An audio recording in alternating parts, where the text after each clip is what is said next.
صباح الخير، صباح النور، كي صبحتوا ان شاء الله تكونوا كامل بخير. مرحبا بكم فيديو جديد ووصفه جديده. اليوم راني رايحه ندير لكم بوراك بحشو مختلف، راح نديره لكم بالفيونداشي ولا بيشاميل. طلبتوه لي بزاف وانا راني لبيت الطلب ديالكم. يجي بزاف بنين وخفيف وما يتشبعش. نتمنى البنات تجربوه. شوفوا معايا طريقه التحضير. الحاجه الاولى، خديت مقله درت فيها خليط ما بين الزيت وشويه السمن. دوك راني رايحه نقلي البصل. خديت حبه كبيره قطعتها شرائح، ندير لها الملح وفلفل كحل ونخليها تتقلى حتى تدبالي شويه.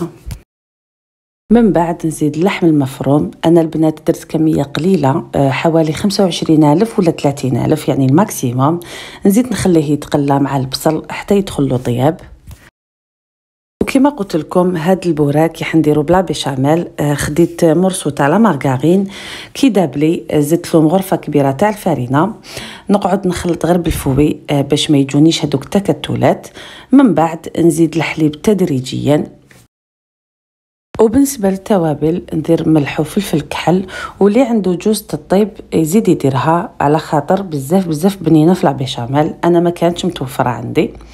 والافا نزيد الفرomاج، راح ندير جبن طاري وندير الجبن المبشور. نقعد غير نخلط غير بالفوي حتى تتقالي لا بيشاميل. هاي لك هنايا شوفوا القوام ديالها، ما ديروهاش خفيفه، لازم ديروها شايده روحها. وهاوليك هذاك الحشو اللي كان طاب لي تاع الفيونداشي، زدت له المعدنوس من الفوق. دوك راني رايحه نزيد له لا بيشاميل وهي سخونه، نخلطهم مع بعض ونخلي الحشو ديالي يبرد تماما. هنا راني رايحه نرولي البوراك. كما قلت لكم الحشو لازم يبرد باش هذيك لا بيشاميل تشد روحها، او ميم طون كي تقلوا البوراك ديالكم ما تخرج لكمش مديول. هاوليك البوراك بعد ما روليتو، شوفوا كيفاش جاوني الحبيبات يتشابهوا وحده قد خوتها. دوك راني رايحه نقليه في الزيت اللي كنت شعلته من قبل. لازم البنات الزيت يكون سخون باش ما يشربوا لكمش الزيت. كي يطيبوا من تحت اقلبوهم من الفوق، وكل واحد كيفاش يحب التحميره تاع البوراك.